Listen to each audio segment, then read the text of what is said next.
What is up, guys? It's Carter. We're back today to talk about the Cats. What's new, right? I've been wanting to make this video for 3 going on 4 days now. It's been on the forefront of my mind. Life's just been busy. You don't want to hear about that, though. You want to hear about the Cats. What do we got cooking on the Cats side of life? Kansas State women's basketball, just absolutely crazy. I've always said Mitty is a great recruiter, and it continues to just be true because Kansas State has broken the mold here and signed a WNBA draftee, which I believe is the first time this has happened. I'll give you all the backstory. So, Nastja Claessens, that's her name. That's who Kansas State drafted. She was drafted 3rd round, the 30th pick of the 2024 draft by the Washington Mystics. She opted not to go play for them and wanted to explore her collegiate options. She plays in the Euro League, and now she's coming to Kansas State. And I believe Kansas State has broken mold with getting this signed pen to paper. Because I'm pretty sure this is the first time someone who has signed with the WNBA, or drafted, I guess, by the WNBA, is going to play college ball. And I mean, this is similar to the case of Olivia Miles, right? If you don't know, she played for Notre Dame. She was looking to be maybe top 2 draft pick this draft selection, and she opted not to go to the W and to instead go to all too familiar TCU, which was a shocker.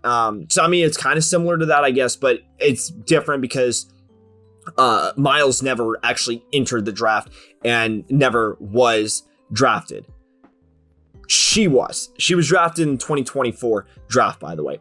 Claessens has a pretty dang impressive list of accomplishments. So, on top of so first of all, we'll go over her stat line, right? So for her most recent accomplishment, feat, tour, whatever you want to call it, and this is going off KC Athletics article, she helped the Belgian national team for the 2025 FIBA Women's Eurobasket, played 6 games, averaged just above 5 points, .529 field goal percentage, .429 from beyond the arc. She's a forward, by the way. She's a forward. Just so we're clear, she is a forward putting up these numbers. So another threat for Kansas State beyond the arc. Obviously already have Terrence Sides and a bunch of good guards. So gonna be scary. So she helped them win the tournament in June. She was a member of the national team at the 2025 FIBA Women's Eurobasket qualifiers. She also has Olympic experience. She played for the Belgian national team at the Paris Olympics in 2024. They played 2 games. I believe they got knocked out after that, but still just absolutely crazy. So yeah, like I said earlier, because she's an international player, she is eligible for the WNBA draft in the calendar year of her 20th birthday. I actually don't think I mentioned that. So I guess to be eligible for the WNBA draft for overseas players, you're eligible much earlier than you are if you play college ball. So she would have turned 20 in 2024, and therefore she was eligible for the draft. So if you need help doing the math here, I personally suck with math. I had to triple, quadruple check this, but she's turning 21 this year, so she will essentially be a junior for Kansas State. Now, again, since breaking new mold here, I'm not really sure what the rules are. If you are an overseas player, you're eligible for the draft, you get drafted, and then you play college ball. I don't know what the rules are then in terms of when you become re-eligible for the draft. I don't know if she's still eligible for the draft, as in she could go to the draft after this season, or now she's got to play through her senior year. And so Kansas State could potentially get 2 years out of her. I don't know. I don't know the answer to that. Again, we're breaking new ground here, ladies and gentlemen. So we do not know all the answers here on the Carter Schaefer channel. I do apologize for that. But that's where we're at. That's where we're at. So Kansas State signed a literal WNBA draftee to their team. So anyone who had worries or doubts about this new team going forward, this should be the answer to it. This should answer your questions on whether or not Kansas State will be good this year. And I think this pretty much seals the deal that they will. So beyond this, because I have had time, I haven't had time to sit down and record, but I have had time to sit down and brew about this and think about where the team's at and what the team composition looks like, right? So here's the deal, folks. Here is the deal. We still do not know where the NCAA is with Kennedy Taylor. We don't know. Why do we not know? Even though we're like 3 weeks out from the start of the school year, maybe 4. I don't know. I'm old. I don't go to school anymore, so I don't know when the school year starts. But why is it almost August and we don't know the answer to this? I don't know. If anything, I'm going to get on my soapbox for a second. This is just plain freaking rude to Kennedy Taylor and every other player, which Kansas State men's basketball has one too, by the way. This is rude to every single player that's looking to see if they're going to be eligible for a redshirt or not. Tell the girl yes or no. It's that simple. And the answer should be yes, by the way. She only played 8 games at Colorado. That's under the 30% threshold. She should get another year. Okay, I'm off my soapbox, but that's where we're at. We don't know where Kennedy Taylor is, which I'm not sure if this influenced getting this player or not. I would think so. Then again, if you can get Claessens, I think regardless if you get to Kennedy Taylor again another year, I think you're going to get it regardless. So if you're able to. So I don't really think this recruitment actually tips the iceberg one way or another of like where the program is and like, you know, where they think Kennedy Taylor, if she's going to come back or not. I don't think this is an indicator in any way, shape, or form. Because I think you're going to get Claessens if you can get Claessens, right? So, but I do want to look at where we are at right now with this team. We got Herod, who's going to be a forward. Let me just count the forwards here. We got 3 forwards right now, and the Royal we, of course.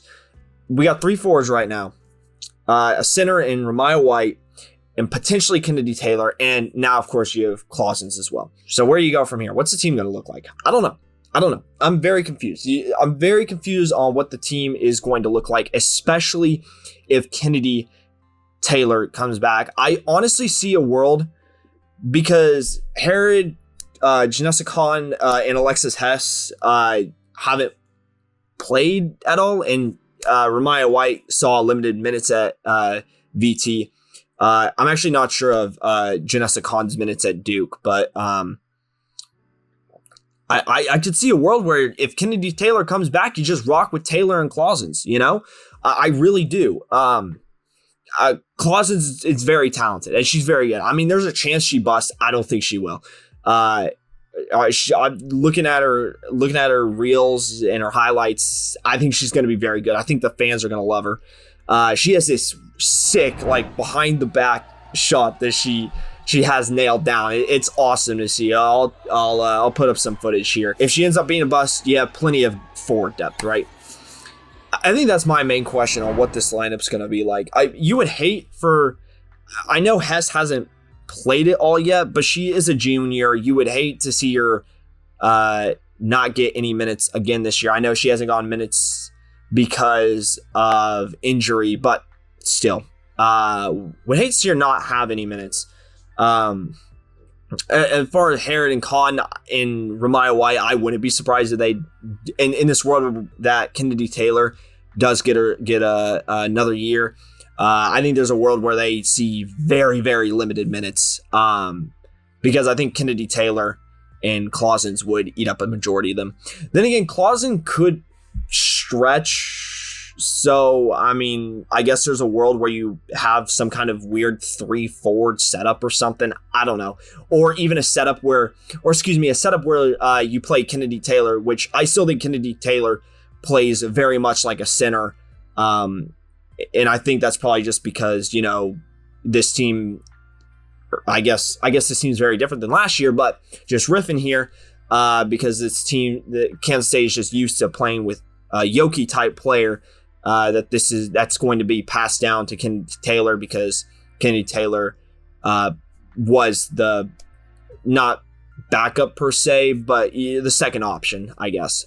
So I wouldn't be surprised if they roll team out there that's, 3 guards, Claessens, and then Taylor, and then some of the not backup, but the depth forwards and center and Ramaya White do get some minutes to give those two a break. Because I look at the guards and I don't see. I know Spicer's a freshman.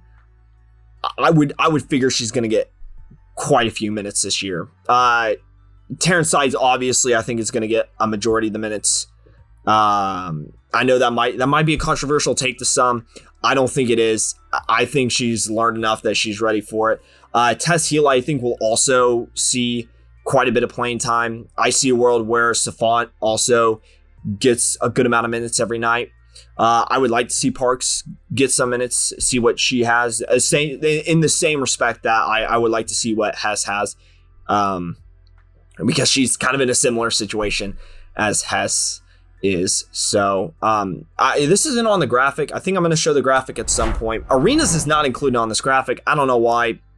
Her thing that says she's committed to the Cats is still up. So I think they might have just not gotten her information or something. I don't know. But that's more guard depth, right? So I think the guard position is actually in a very good position. I think the question mark is just the forwards and centers and what are you going to do if Kennedy Taylor doesn't come back? And you almost get to a point of you wonder what you do if Kennedy Taylor does come back, because I almost wonder how much Kansas State has.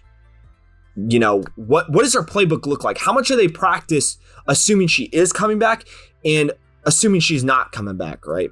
I think that's an interesting question to throw out there. And also, do you go out and grab another player from the portal then, assuming she's not going to play? Right now, Kansas State, there's 10 on. If my head math is right, I'm a journalism guy, so we're not STEM major over here by any means or stretch of the imagination. But we got 10 on the graphic. We got Arenas, that makes 11. We got Claessens now, that makes 12. Again, Royal and we got Claessens, so that makes 13. So.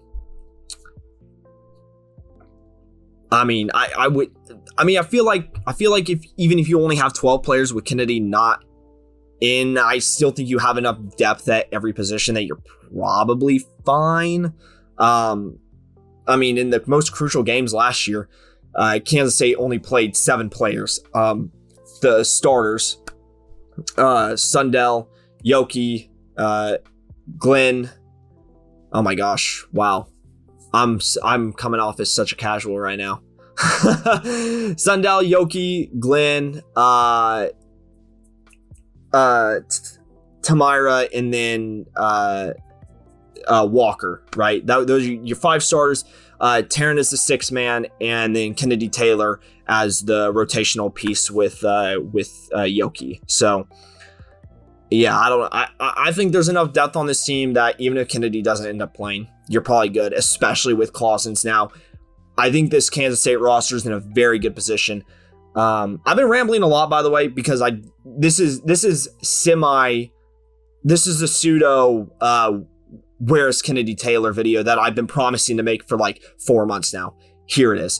So this video is kind of split into 2. Leave a comment below, join the conversation. I'm always on Twitter too. Of course, most of you probably came from Twitter, so you know that. But if you don't know that, now you do. Go follow me on Twitter.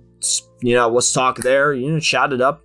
Always love talking the Cats. So let me know your thoughts down below in the comments. You got any insider info? You can talk to with the Lady Cats. So, but yeah, that's all I got for today.